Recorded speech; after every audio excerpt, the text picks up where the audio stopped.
Welcome back, Guam and Hafaday once more. We continue to celebrate the momentous achievements of the Hurao Academy, and Marie Arceo is here. And I want to talk about, thank you, Hafaday to you, and congratulations once more.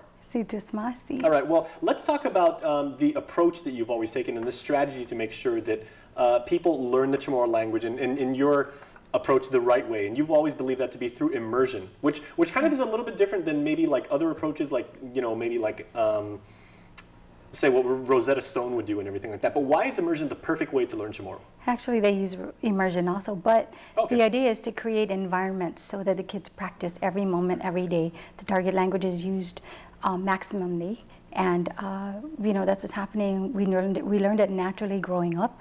That's the environment we want to create, and that gives us, or our children today, that environment to keep going instead of growing up in just the English world. And so we try to shift that environment to an environment of immersion where the target language is practiced every moment as much as possible. Mm-hmm. And what are some of the programs that you offer right now to support that methodology? Well, right now we have our after-school program, our summer program, our adult after working hours and lunchtime classes, our corporate classes, our translation services, and our corporate, oh, I said that already, our corporate classes. Yes. Well, it's worth saying twice because it is that important. Yes. And apropos to that, you know, immersion, I guess, would resonate very well with children because they like to pick it up.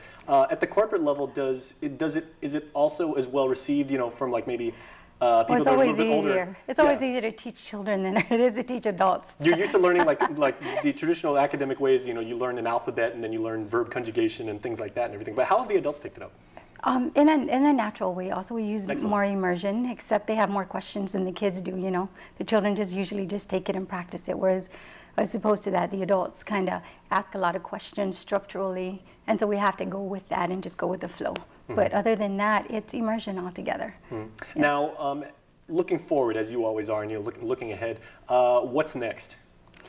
Well, that's a good question. I think we're going to move on to the charter school, where we actually teach Chamorro in all the subject areas up until 5th grade, and then we'll have the school all the way up to 12th grade, where immersion is part of the whole school environment, as the model of Hawaii, the Punanaleo and Anuinu schools have. And so that's really the next goal right now, is in 2015 and 16, God willing, we're able to have the true immersion school and not just an after-school program in a summer camp. Mm-hmm. All right. Well, you and I have talked many, many times over the last 10 years about the approach, and you've always emphasized that the children are the key, and like not only do they learn and they develop a love for and practice for the language and everything like that, but they carry it forward. What is your philosophy on making sure that the young generation of Guamanians, not just native Chamorros, but all Guamanians, learn the language? Well, when my husband and I started Hurao, we started with a family concept. That's really where it is, and I think we're losing that. We need to start